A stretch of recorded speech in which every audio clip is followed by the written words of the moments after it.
Good morning student. मैं आज को नया टॉपिक या नया चैप्टर आप कह सकते हो, 5th चैप्टर स्टार्ट कर रही हूँ एनसीईआरटी का, कंटिन्यूटी और डिफरेंशिएबिलिटी। क्योंकि आईटीएफ में आपके पास बहुत सारी चीजें क्या कर दी, उन्होंने निगलेक्ट कर दी है 2020 और 2021 के सिलेबस के अकॉर्डिंग। क्योंकि आपके इसमें सिर्फ प्रिंसिपल वैल्यू या प्रिंसिपल ब्रांच निकालना था, डेफिनेशन थी, रेंज और डोमेन था, वो मेरे आपको पहले वाले वीडियो में बता दिए। क्योंकि प्रॉपर्टी है नहीं, प्रॉपर्टी डिलीट कर दी गई है, इसलिए मैं आपको नया चैप्टर स्टार्ट कर रही हूँ, कंटिन्यूटी। कंटिन्यूटी स्टार्ट करने के पहले मैंने आपको एक चीज बतानी है कि आपके पास 11th स्टैंडर्ड में लिमिट और डेरिवेटिव नाम का एक चैप्टर था। अब लिमिट डेरिवेटिव क्या था ये आपको पता है। लिमिट में क्या क्या यूज हो रहा था, लिमिट का मतलब क्या था इसके अंदर कि आपके पास सपोज एक कोई फंक्शन है, उस फंक्शन में left hand limit right hand limit के इक्वल हो रहा है, मतलब आपके पास क्या हो रहा है, फंक्शन एग्जिस्ट हो रहा है। या लेफ्ट हैंड राइट हैंड के इक्वल नहीं होता है तो फंक्शन क्या होता है, डज नॉट एग्जिस्ट की कंडीशन को रिप्रेजेंट करता है। 11th में आपने क्या कर रखा है, बहुत सारी मेथड्स भी पढ़ चुके हैं लिमिट में। रेशनलाइजेशन क्या होता है, फैक्टराइजेशन क्या होता है, ट्रिग्नोमेट्री क्या है, डायरेक्ट सब्स्टिट्यूशन मेथड क्या होती है। उसके बाद आपके पास left hand right hand limits क्या होती है, ये आप 11th स्टैंडर्ड के लिमिट वाले पोर्शन में पढ़ चुके हैं। उसके अलावा आपने क्या पढ़ रखा है, इसमें कुछ सम स्टैंडर्ड फॉर्मूलेज भी पढ़ रखे हैं, जैसे limit extending to a x की पावर एन माइनस ए की power n upon x minus a equal to n a की पावर एन माइनस 1, ये एक स्टैंडर्ड फॉर्मूला पढ़ रखा है। एक आपने ये भी पढ़ रखा है कि लिमिट एक्सटेंडिंग टू 0 में साइन एक्स अपॉन एक्स की वैल्यू 1 होती है, या 10x अपॉन एक्स की वैल्यू 1 होती है। उसके अलावा इसमें आपने क्या कर रखा है, ट्रिग्नोमेट्री के सारे फंक्शन के फॉर्मूले पढ़ रखे हैं। CD फॉर्मूला क्या होता है, 2 sin a sin b का फॉर्मूला क्या होता है, cos 2 थीटा का क्या होता है, sin 2 थीटा का क्या होता है, ये सब चीजें आप पढ़ चुके हैं। अब उसी के फॉर्म से लेकर जो आपका लास्ट टॉपिक था, लेफ्ट हैंड डेरिवेटिव और राइट हैंड डेरिवेटिव की कंडीशन, मतलब left hand limit right hand limit के इक्वल होना चाहिए। इस पार्ट को ही आगे उन्होंने चैप्टर नंबर 5th में इंक्लूड कर रखा है। एक टॉपिक है कंटिन्यूटी। कंटिन्यूटी क्या होता है, डिसकंटिन्यूटी क्या होता है, कौन सी प्रॉपर्टी से वो कंटिन्यू को रिप्रेजेंट करेगा, कौन से डिसकंटिन्यू को रिप्रेजेंट करेगा, कैसे चेक करेंगे, ये सब चीजें यहाँ पर दे रखी है। उसके साथ ही आपको कांस्टेंट वैल्यू निकालने के लिए भी यहाँ इंक्लूड कर रखा हुआ है। अब आपको मैं सबसे पहले बताऊंगी कि कंटिन्यू फंक्शन क्या होता है, फिर उसके बाद आपको बताऊंगी कंटिन्यू पॉइंट क्या होता है। तो ये सब चीजें आप यहाँ पर देख लीजिए। अब देखिए, सबसे पहला फॉर्म दे रही हूँ, continuity and discontinuity of function. Function क्या होता है, अब function y equal to f of x, function तो आप पढ़ चुके हो।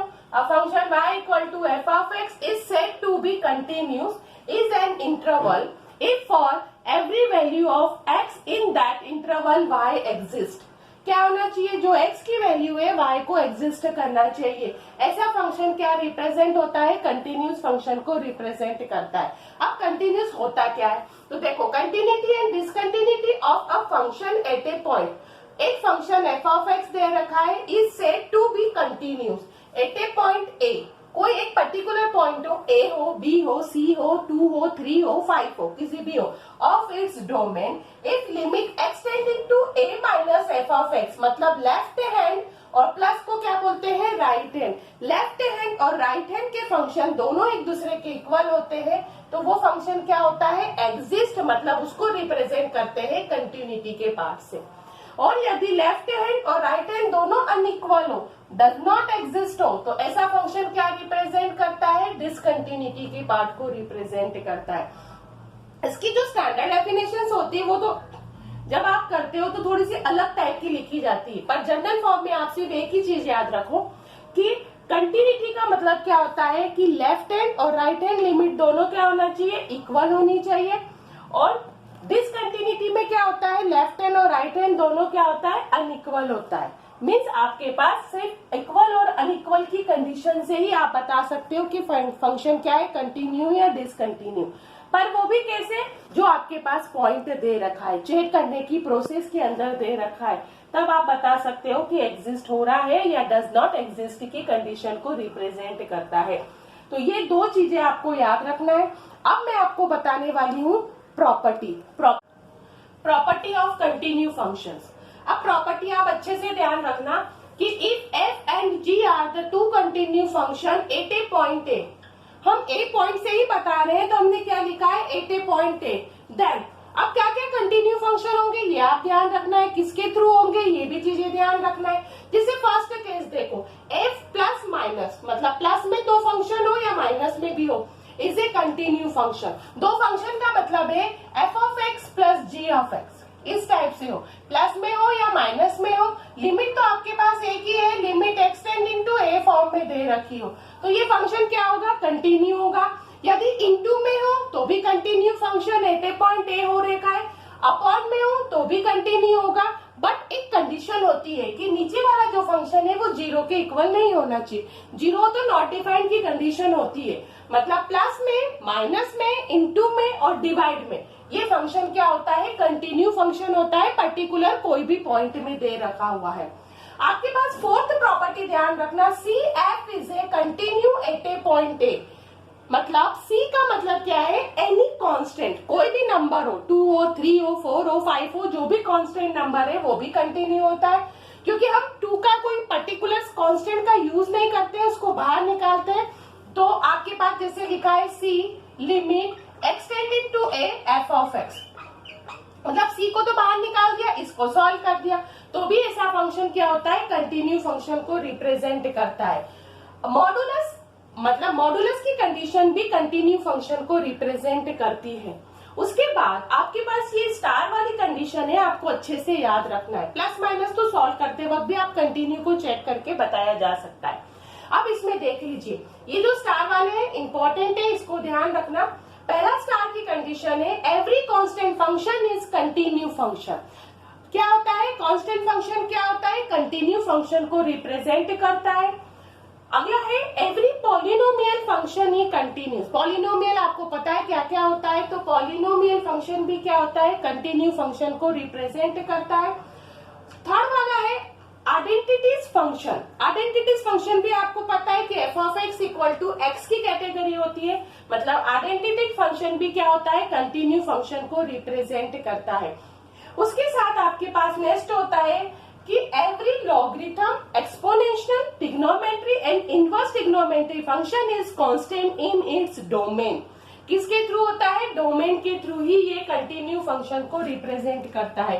तो ये प्रॉपर्टी आपको अच्छे से याद रखना है।